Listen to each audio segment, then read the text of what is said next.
In this video, you are going to learn from my very good friend Charlie Hoehn, who's worked with some of the most impressive business people today: Seth Godin, Tim Ferriss, Ramit Sethi, Tucker Max. You're going to learn some amazing insights and a lot of the marketing behind some of the best people online. Enjoy. Ramit, then you worked for Tim, then you worked, working with Tucker now. What did you observe from them? What impresses me most about Ramit is he's always pushing himself to grow.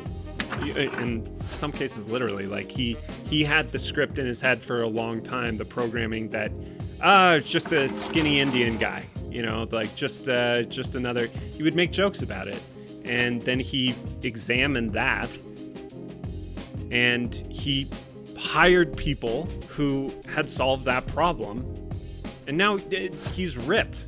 Like he's a big dude now. Tim and Tucker specifically in this instance, they have written books that have sold to millions of people, very often scratching their own itch, like it's something they get excited about. With Tim, I just happen to have it sitting here. We worked together on the 4-Hour Body, together on this, and he wrote those chapters with specific individuals in mind, right? Like, oh, they would love this chapter. They would love to post this on their blog, or this could change their relationship with their wife or whatever. Like, they never create content with the idea of the masses will love this. They create it with real people in mind. Tim was stoked. He was excited the whole time while working on the 4-Hour Body. The thing that I've modeled most of Tucker is his insistence on healing and changing bad programming. So he's invested more money and time than anybody I know into various therapy modalities. Like the childhood we grow up in, we unconsciously are searching for those cues, right? All the time as adults. So if you grew up in chaos and people punishing you, you will create that as an adult. You will create chaos around you, and you will actively seek to get in trouble. You're trying to recreate what you're used to on an unconscious level.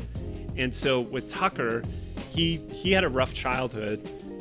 He's talked about this publicly. So he was basically described it as being neglected. And so he has had to go through lots of therapy to create healthy relationships and like to be able to have a company where there's healthy dynamics at play between him and everybody else. I've taken that to heart and really tried to model that of like, what stories am I telling myself? Where is my programming off? And how can I start to rewire that programming myself so that I can be healthier and do the things that I need to do and play bigger and be a better father and all these things. And Tim is very much the same way. He's invested a lot in therapy. He's come to those realizations as well. And weirdly, like 10 years ago, you wouldn't describe any of these guys as like, oh, they're really emotionally healthy and really in touch with themselves emotionally. I understand. Yeah. But they've definitely influenced me on that level a lot. And yeah.